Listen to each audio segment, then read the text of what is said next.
ready to go, Alan. Brilliant. Well, so I'm in your service. This is entirely your time. I have your intake form. I know the different personalities in your family. I've taken the adequate time to review your chart. So to be frank, we can just dive in and you can let me know what it is that's really most interesting for you to cover today. Anything you can tell me is more than I know now. Well, so I can affirm things and you can, I can say things, you can tell me if they're accurate, you can affirm them for me. Okay, I So will. it would have shown last year was a challenging year for you. Last year and the year before would have been heavy, like difficult. Very much so, extremely. Yeah. Yes. So go ahead. yeah, so the worst of that is actually now just come to pass. Over these into late last year, it started to let go of its grip, if you will. But that would have been a stretch where you called into question the most important parts of your life, which in general will run on the relationship or marital space, oftentimes the career space. And then a lot of it has to do with the self-esteem kind of personal space, which is this the life that I want? Is this the person that I want to be? Is this really where I've come with all the decisions that have brought me here? And so when you start to, sometimes it's existentialist, sometimes it's just deeply introspective, but that would have, your period, which would have kicked off in 2018 and accelerated through the year into 2019, it would have made it seem as if you wanted to change everything, but we're almost incapable of changing anything. Absolutely. Spot on. Exactly. Yeah. Yes. And I didn't know if it was me going, you're too afraid, jump and do it anyway. Just the not knowing, you know, is this the right time? Yeah. And now when I feel I am ready, and then everything that's happening in the world, like, oh no, have I been now being delayed again on the things that I want to do? Yeah. So that energy actually would have made it as if it didn't really matter what you tried to do, you wouldn't have been able to break out of it. It was forcing you into a space where really kind of, it's almost as if it's putting it in your face that this is real, this is you, this is your life.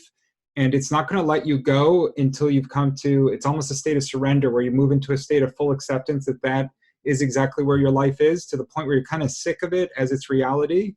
And then when you're finally at that point where you capitulate, that's when it starts to let you go. And it lets you go on a timeline that's unexpected, which is you wake up and all of a sudden it's like, wait, I'm feeling different. Yes. And so when yeah, go ahead. Absolutely. Oh my gosh.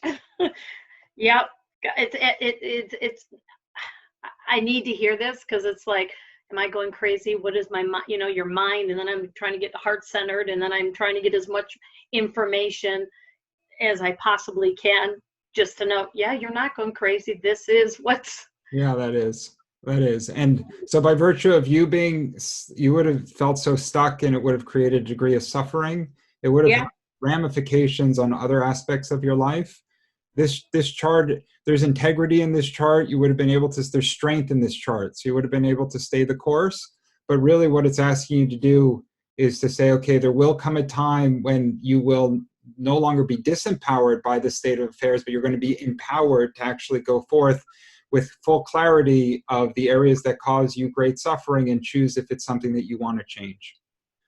And so you wind up, and this is what's unfolded for you late last year into this year, and I know the whole world's kind of on lockdown, but that will pass. And so really what you're left with is to say, okay, it was put in my face. I was forced to look at it so closely and to recognize that it was causing me a degree of discomfort or suffering, if you will.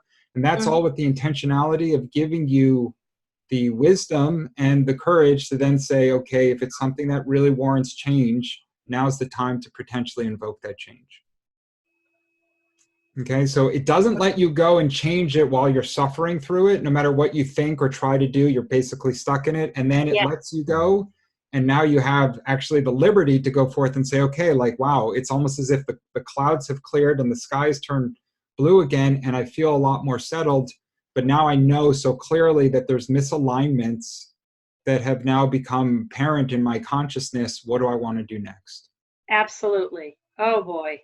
Yes. That's where you are. Okay. What about you mentioned something about the fire and something else with the dynamics of my relationships with my family? Yeah, so you're a Capricorn. Yep. through and through Capricorn. You also have a few other placements in Capricorn, Jupiter and Saturn, which is good cop, bad cop, exist in Capricorn for you. And your fifth house, which is self-expression. It's all going on in the fifth house, which is, it actually makes somebody can be a lot of fun with it, but it is a seriousness that comes to that self-expression. The rest of your chart, for the most part, you have a few other placements, but your dominant energy is definitely in Earth, and then you have a couple other placements in water, and your subconscious sits in air. All said, the astrological configurations break into four elements. You're disproportionately weighted in three of them, so you don't carry really any fire energy in your composition. What does You're that mean? So if we think about each of the elements as having different like generic qualities, if you will, Earth would be stable, consistent, prudent, practical, responsible. It carries that kind of grounding, if you will, energy. So you and your husband would carry, there'd be like a strong money personality, there'd be awareness around details, right? When a Yeah. Capricorn marries a Virgo, everything can be very calculated and measured. Yeah, to a fault. Oh, but they're comfortable in that space. It becomes Okay. the function of their dynamic. It can, like anything, it can get carried away, but that energy brings practical intention, practical intention wrapped in a bubble of precision, if you will, and accountability and detail. Okay. All right. So it has that capacity. Your subconscious, which is more your feminine, it's more of a visionary energy. It carries you more into the future. And so Yes. your mind is a byproduct of both your subconscious and your conscious mind that are kind of like they're balancing, they're a constant balancing act, if you will.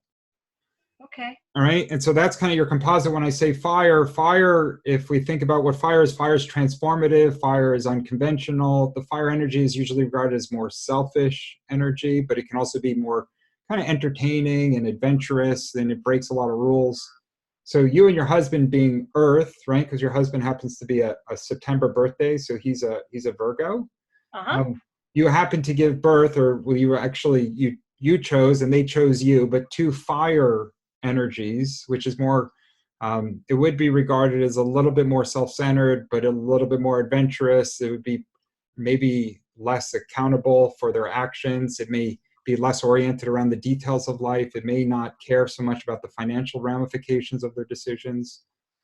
All of Okay. that energy is the energy, your kids are still relatively young, but that's the energy that's coursing through your two children. On their sun sign, just on their identity. Okay. Identity. Okay. I don't know the rest of their chart to be able to tell you the rest of everything. As I have your chart, I can tell you all the various factors and facets of your personality.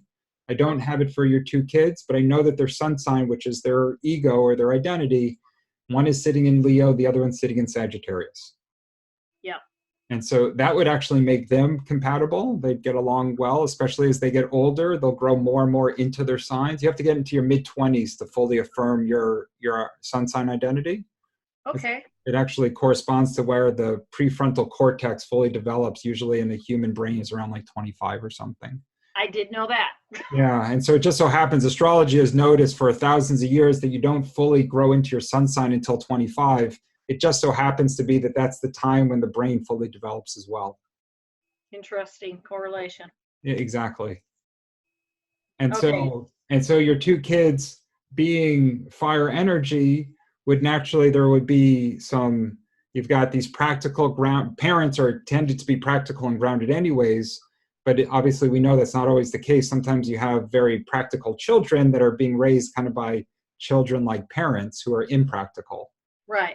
This family would be more traditional insofar as you and your husband would be very practical, grounded, responsible. There'd be rules, there'd be expectations, there would be reprisals or punishment if things weren't being respected, right? There would be that intentionality around it. The kids are going to carry fire energy. It's going to be, it's going to kind of push the boundaries at different times. It might feel, as I was mentioning, a little bit selfish. It might feel a little bit, at times, the energy of the kids and the energy of the parents won't just automatically align. Absolutely. Yep. I see that. Yeah. That's exactly why they are. Yeah, this is spot on. Wow. Yeah. Okay, so I'm not much fire. That I'm more, you said earth And you've got some water and air. and water and air. So what does that mean, the water and air? And I really do feel that earth and that that grounding part that I Yeah. am. So Yeah. And so the air energy, which is your subconscious energy, it's also your intellect. It thinks more, it has the degree of discipline to it, but it's a thinking mind, and it loves the ideas, and it has a visionary quality. It actually thinks about humanity a little bit. It's kind of, it takes into considerations of others. It looks forward to make the world a better place if it's yeah, well harmonized. It kind of has those dreams oftentimes of how things could be, and how they could potentially affect those kind of changes. Yeah. And you have that kind of energy running in your chart. It sits in a part of your chart, which is actually the career mindedness. So when you have that moon, it's almost like a heartfelt connection into the workspace would keep you motivated. Like this, the belief that you can actually bring guidance and benefit and help others through your work and career. and I think, and that is the teacher in me, and I've done it for 35 years. Yeah. And part of me is like, I'm just so getting burned out, but at the same time, my heart really loves teaching, Yeah. and I know And I'm so here to do that.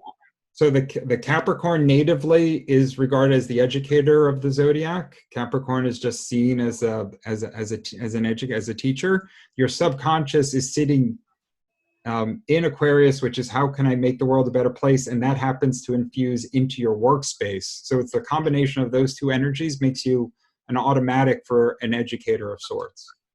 Right? It doesn't mean that you have to continue to educate in the capacity that you have been, but it does mean that your greatest point of enlivenment and benefit would come through some form of education, or some vision that's carried forth into teaching and kind of instructing others in some Yes, capacity.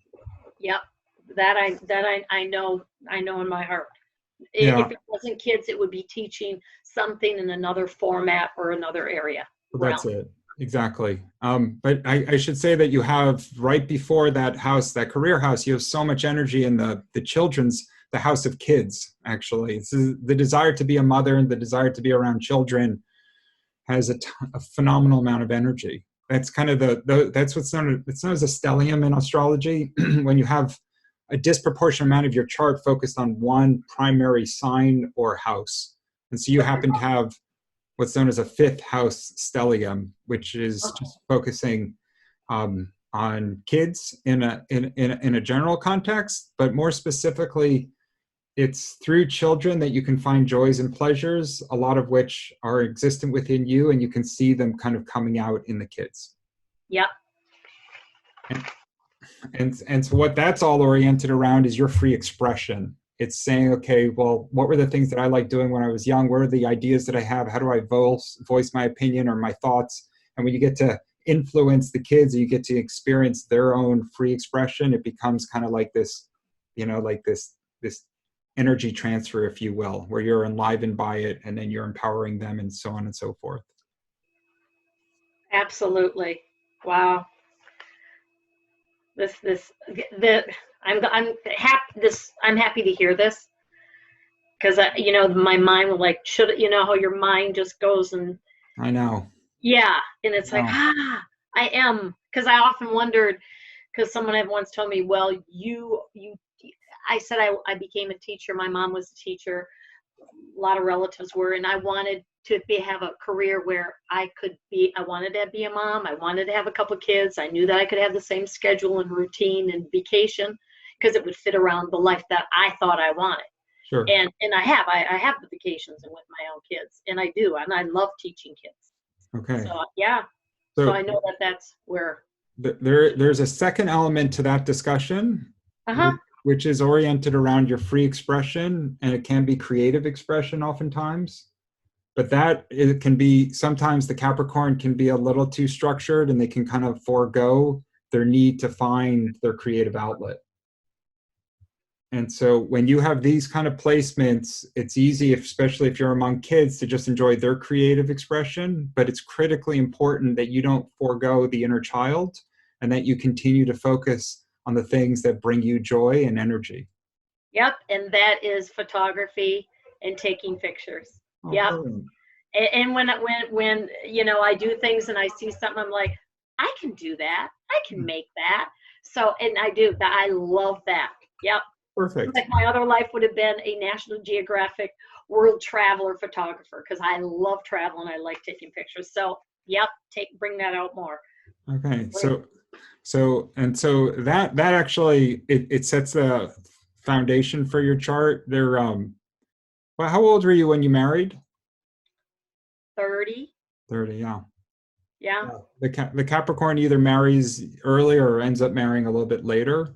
Um, but that's fine. There is a nice place for marriage in your chart. It carries a bit of a tumultuous, what's known as an aspect, which means that there's some energy that carries into the place of marriage that might create a little bit more intensity at times. But in general, your greatest signs of affection and love show up, especially in a healthy marriage, but it's showing up in the marital home. So even though your chart is so heavily oriented on spending time with kids and enjoying the time with kids, so Venus is the way you express love, and it's sitting here in Pisces, and that's in your house of marriage. So like I said, it carries a bad aspect with Pluto. Pluto's going to bring intensity, and it's going to cause conflict at times. But if harmonized, which means in balance and in resonance with a partner, the capacity for love is very strong in marriage. Okay. It just, when I said that, that was my concern because I've been married 28 years and, he's a lawyer and he's, disciplined and it's all about money and freaking out. And I'm more heart centered and don't worry about all that stuff. And it's like, I just want to be in a loving relationship where I feel that I'm more than a maid and, Yeah. a housemaid and all that. So that's why I'm like, I don't want this anymore. Yeah. So I'm like, I'm like, should I be with somebody of a different sign? Not knowing. And it has, it has been challenging. And Yeah. that's my biggest concern. Have I now lived out this part of my life and I'm done with this and I should be going on. So I don't know. Do you want to explore that a little bit more? Yeah, please. So your seventh, so I'll take a step back, right? So in classic psychotherapy, Freud speaks of, Freud set the standard where he said the id, ego, and superego, referring to the subconscious, the conscious, and like the superconscious or the projection of self. And he said that those are basically the three layers of the human mind.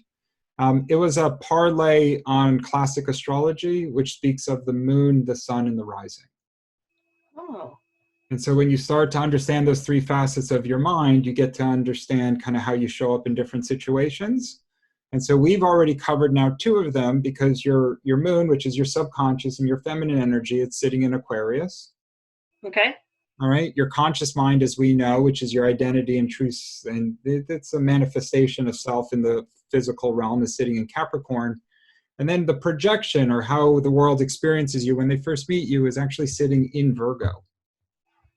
What does that mean? It means that, like, if you went to a dinner party or if you were in kind of an uncomfortable first impression situation, you would end up bringing forth Virgo energy, which Okay. is similar to kind of the personality of your husband, actually.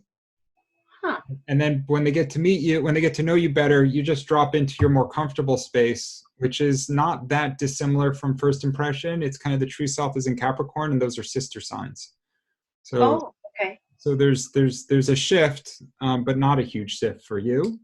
And then if you were scared, if you were vulnerable, if you were otherwise in conflict, especially emotional conflict, you would bring more Aquarian energy, which would say, what comes next? Like, where do I go from here? And so when conflicts would erupt, especially if they triggered something unexpected in you, it would bring up an energy that would want you to think through the future more than the past, if you will. All of that defines kind of the three layers of the human mind. But remember, there's different facets of our personality. So like the way we fight, the way we love, the way we think, the way we teach, even, those are all different qualities. And the way you love is in many ways different from all of that energy because it drops into a true emotional, heartfelt space. Yep. All right. And so when Venus is sitting in Pisces, it wants to feel life. It wants to feel love. It doesn't necessarily need to see or to hear it. It just wants to feel it. And you have that feelings-based energy and that need to give and receive feelings in your space of marriage. So your greatest potential for love is enlivened when you're in a committed relationship, and it finds its home when it's all oriented around the way you're feeling. Yeah, and see, and I haven't been getting that, so I'm not feeling it. That's where okay, I haven't been feeling it for so long. Maybe I'm not supposed to be Here. here. Yeah. And so I mean, like any marriage that's made it to almost 3 decades is a phenomenal accomplishment. Like it doesn't matter how perfectly compatible you are. 28 years is a phenomenal accomplishment. If the relationship feels more and more distant, it just on the surface, based on what you're saying, what I'm seeing in the chart, my guess is that your Piscean energy and your Venusian energy, which is the feelings of giving and receiving love, but through the heartfelt space, is just not being catered to, especially if you have the practical responsibilities of the household and the children, and then a husband as an attorney who exists deeply in the practical space. It can be really hard to shift consciousness to move into a gentler, more emotive, loving space. Yes. And that's not unusual. And couples will have to, if they want to work at it, you guys are obviously in a good position to work at it, provided you can find some time and some spaciousness.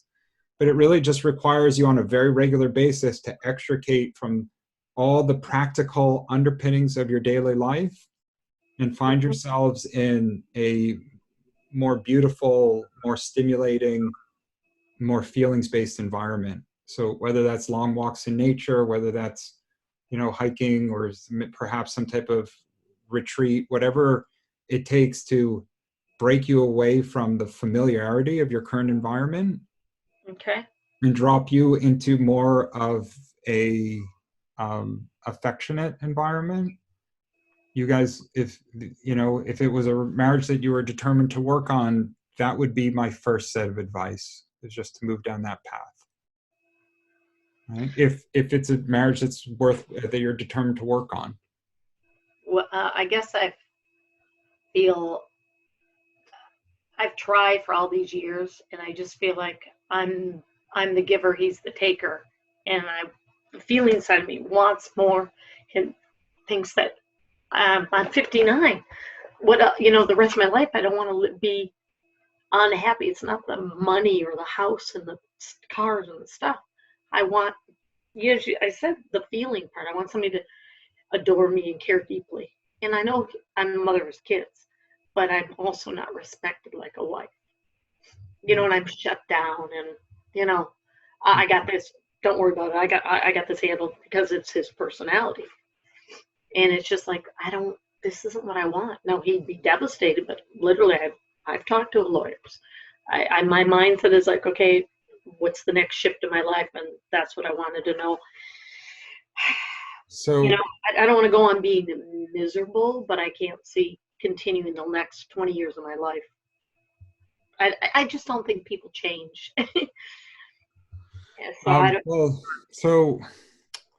Yeah, there's some qualities that we don't change for sure, right? We don't become smarter, for example. Like there's, our IQ doesn't necessarily improve. I mean, there's things that don't change, but there are habits and tendencies that can change. I mean, if you've ever read the Chapman book, The 5 Love Languages, where he just talks about how couples who had been on the brink of divorce, once they understood each other's love language and put some real intent into expressing it, were able to save marriages. So I've heard of it. I haven't read it, but I've heard of it, and people talk about it. Yeah, because it's such an easy concept and it makes so much sense. It's just saying that we express love differently oftentimes than our partners, and sometimes it just requires a little bit of education to know how they want to receive love, and then for them to figure out how you want to receive love, and then it's just a matter of putting the time into expressing it. Okay. Yeah, and so it's one of those simple books. I'm part of me is a romantic at heart, and I believe that there's always an opportunity, as long as there's still lungs, air in the lungs, breathing, you guys are still alive as a couple. But at the same time, I recognize that relationships are intended to last only as long as they're supposed to. And so when a relationship is over, it's okay to come to an acceptance that it's run its course. I would present with you one concept, and then I'll present with you some of the astrology influencing you right now. Okay. So the primary concept is envision yourself single, right? With Mhm. some type of, obviously your kids, they're not young kids, but they're still going to spend time with mom or spend time with dad, right? So if you're under two different roofs, so envision yourself single with the kids kind of coming back and forth at their leisure. Well, Oops. I turned off almost all the notifications on my phones just so I'm not disturbed through my life. Smart. Yeah, Otherwise, I don't need all these. otherwise you're kind of the prisoner to these devices, and it just grabs your attention all day. Correct. I don't know of anything that needs immediate attention anymore. It's like No, you hear I don't need parents contacting me at all hours of the morning, day and night, and think that I'm available. And well, yeah, that's it. So if all these alarms are going off throughout the day, it's always, there's only so much energy that your physical complex has to spread itself out throughout the day. And every time something grabs your attention, it's a little bit more energy and a little bit more energy, a little bit more energy. yep. See, I hope I have everything off. I don't want that another one to come. All right. So I'll share one concept, and incidentally, I have notes on my right and I have your chart on my left. So if you see me, sometimes I forget to mention it while I'm in the midst of a discussion. So if you see me shifting, it's because I pull in more supportive information as I go. Oh, that's fine. Whatever you need to do.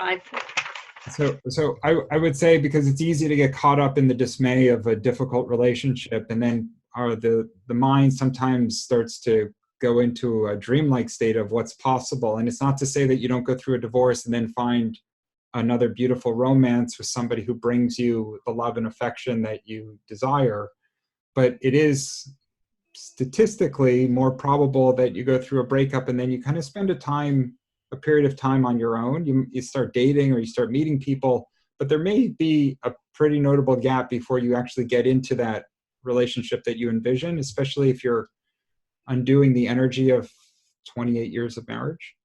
Mm-hmm. Right? Because you kind of muddle through being single. If you've been committed to this marriage for this much time, dating back to when you were 30, it's going to take a little bit of getting used to, the type of men that you end up meeting, the culture that is the dating environment, which has changed.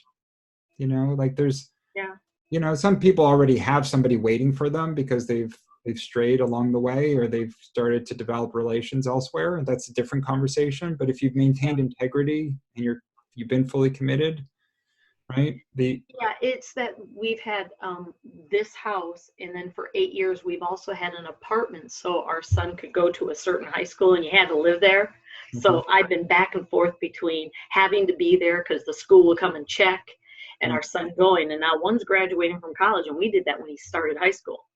Okay. So that lease has been, is going to come up in June because the other one's going to go off to college. And it's been, I enjoy being by myself and not the lights turned off, the television turned off, having to be quiet. So there is I'm like, even if it was just me the rest of my life, I'm comfortable enough. I like being alone too. So that's kind of what I was getting at. If we look at our choices, which are the practical choices between staying in this marriage and obviously seeing if you can find a partner who wants to work on it to bring it to a healthier place to keep both of you more engaged, or option B, which is to be single and potentially just to be alone in a state of being single. Mm-hmm. Right? If you can envision those two realities and say, you know what, there's as much or more joy in being single at this stage, then that starts to kind of guide your hand a little bit. And that's where it's kind of been the last 6-7 years have been going.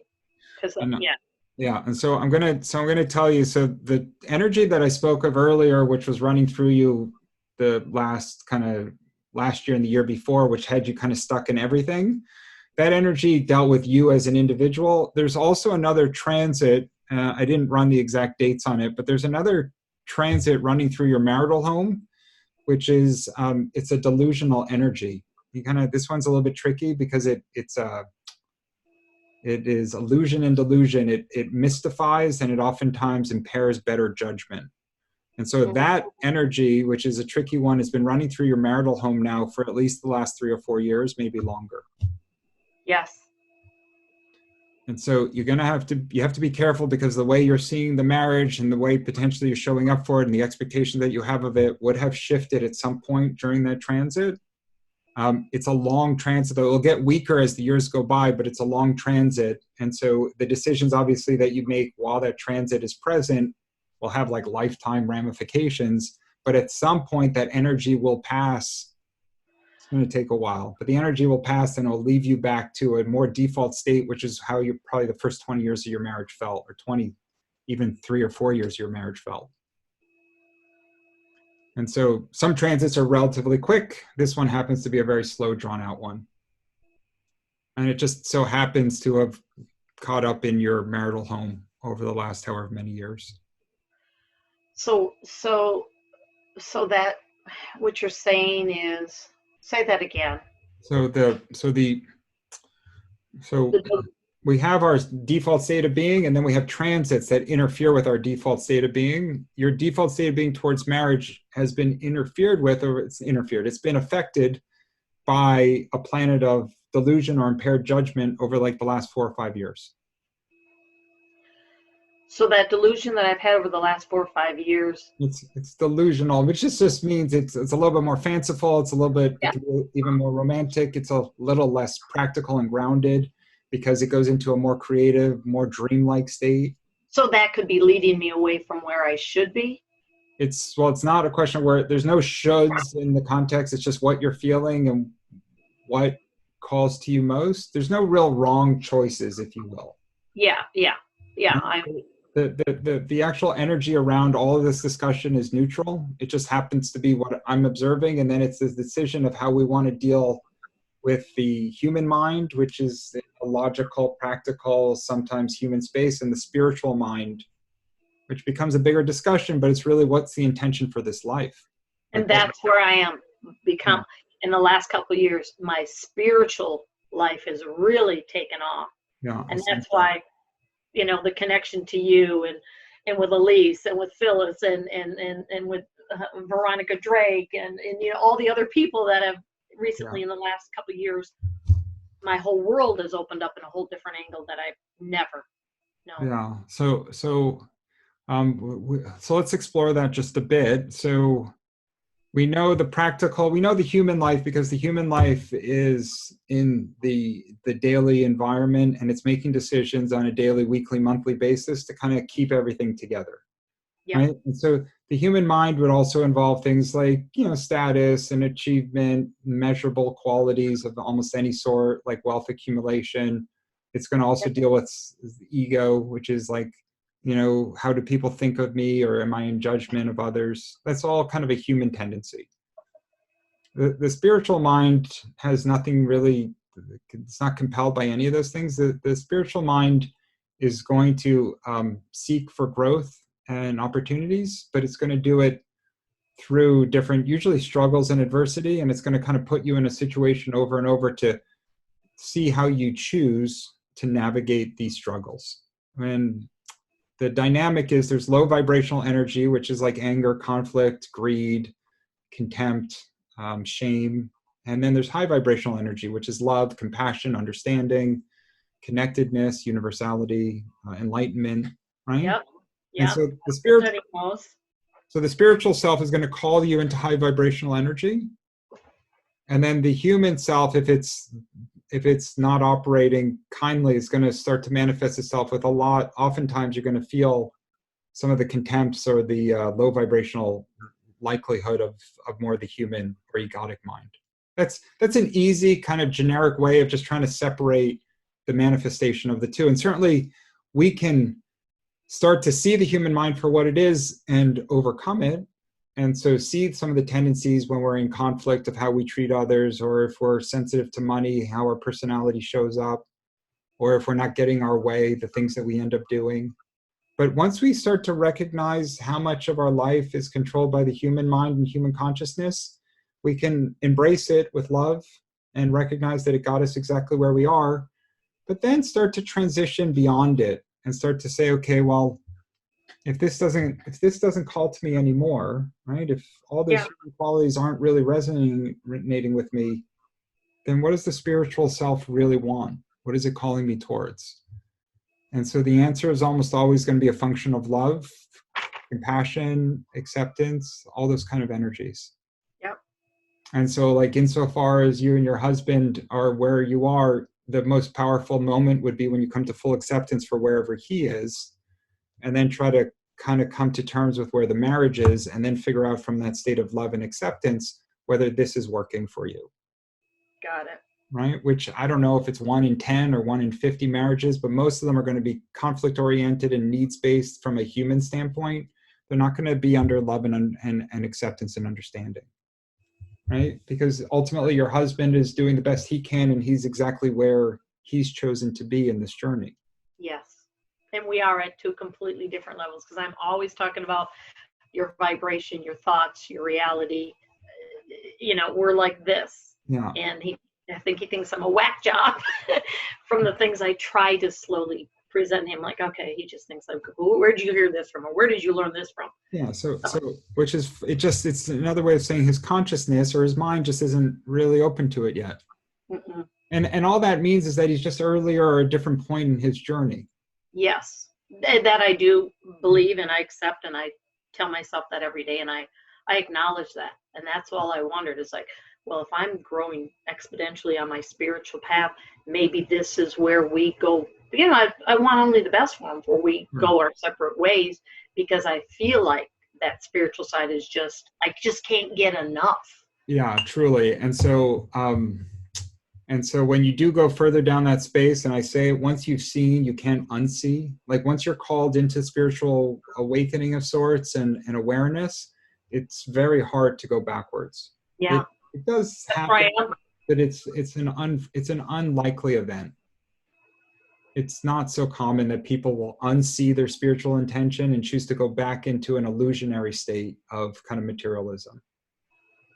And so I use this sometimes in my readings because I speak of it metaphorically. I think of the world kind of hanging out in a valley, enjoying the sun and a picnic and socializing with all their distractions. And some of the people in that space occasionally will drift. They'll be called away. They don't necessarily know why, but they're not so keen on staying close with the consciousness around them. So they start to leave the picnic, if you will.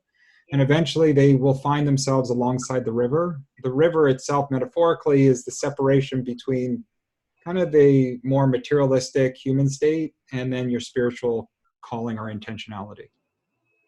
That's what I am.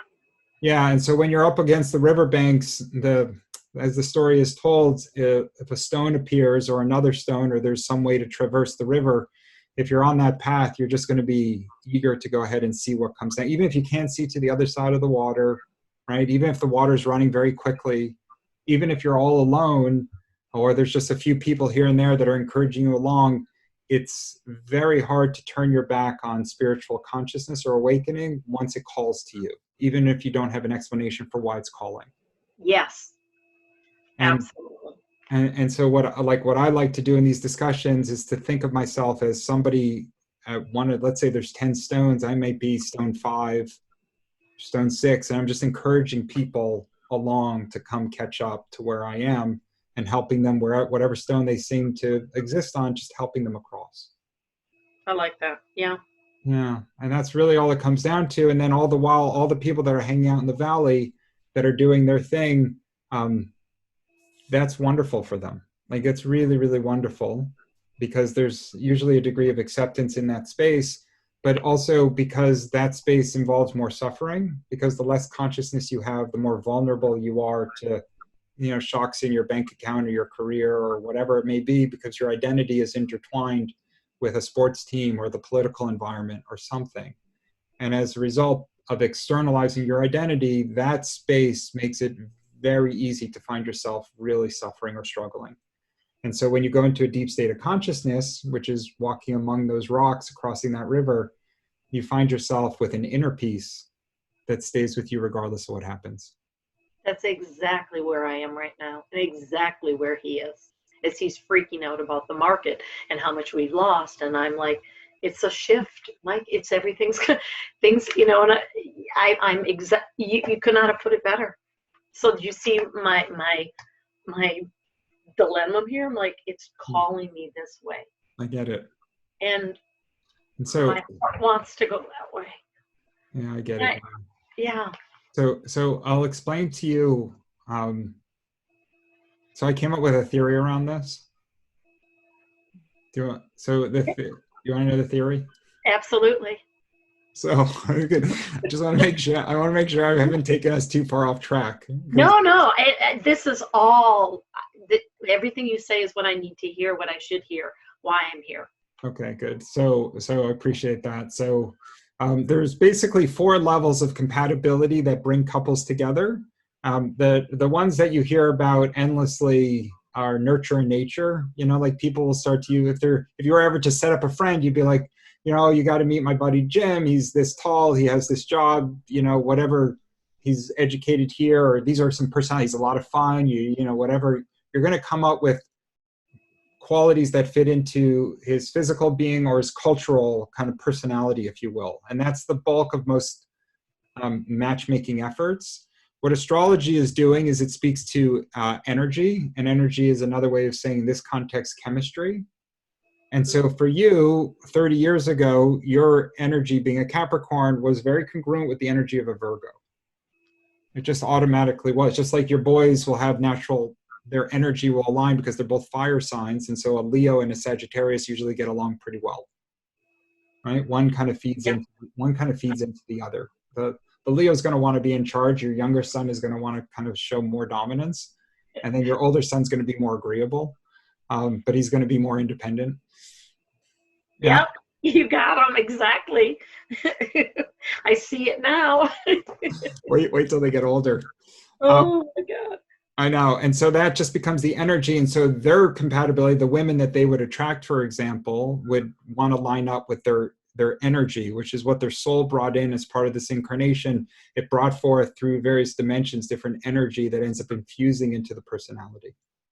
And we can feel that energy when we meet people that we either feel akin to them, like we feel connected, or we don't. And sometimes we can't quite put our finger on it. We just know it. We just feel it. And that's the 3rd level of compatibility. Go ahead. You have a question. No, I was going to say when you were talking about 30 years ago, because at that time when I met him at O'Hare Airport of all places, because he's from Chicago, I'm from Michigan. He was a lawyer here. I was a teacher here. Blizzard, the whole 9 yards. It was everything fit well on paper. I was Catholic. He was Catholic. He's from the Midwest. I was from the Midwest. He went to Notre Dame and played sports. I didn't go to Notre Dame, but I was very athletic too. He didn't smoke. I didn't smoke. We were so many things on paper. Check, check, check, check, check. Everything. But the deeper thing, because I'm a giver, he's a taker. Yeah. I would spoil him. I'd like giving up my happiness. That's also part of your dynamic then. Right, that became part of your the yin and the yang, the masculine and the feminine, the giver and the taker. That just happened. It's not a high vibrational compatibility, but it's a form of compatibility. Right, an ideal relationship is 2 givers that are prioritizing the needs of each other. But a more typical relationship is 1 giver and 1 taker. One who's in sacrifice and compromise, the other who's usually, you know, more oriented around maintaining self and receiving for self. But then they probably end up giving in other ways where it's financial stability or something else. Yes. And so in their mind, it's equitized. Correct. That's exactly how he sees it. It's you know, his is making the money, and which he does a great job at. And I'm like, yeah, but I'm still your wife. I'm you know, I shouldn't be like a maid or just a sister. Right. Yeah, and so, you know, and that's part of the growing apart, because the nurture and nature still, there need to be an intellectual attachment. You still need to spend time doing things together. There still has to be those areas being catered to. The chemistry, you guys will always have the energetic similarities on your sun sign. It's a question of whether they're vibrating at the same level or not.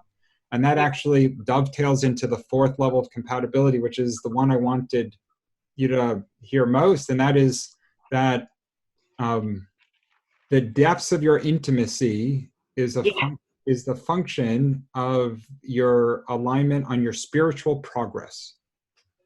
And so what that means is if you're moving towards a state of greater spiritual understanding, or eventually maybe even true enlightenment, which is like this nirvana, this blissed out state, if you can be among the few yogis that end up getting very few. yeah, but even if you're just reaching for that, there's no better way to spend a life than I can see than crawling towards that moment. Absolutely. Even if you never even come close to it, but the rewards of moving towards it are enough to motivate. And so as you go further down that path, metaphorically, right, you're going to open up a bigger gap with somebody who's still spending time in the valley. Yeah, yes. That's what's happening.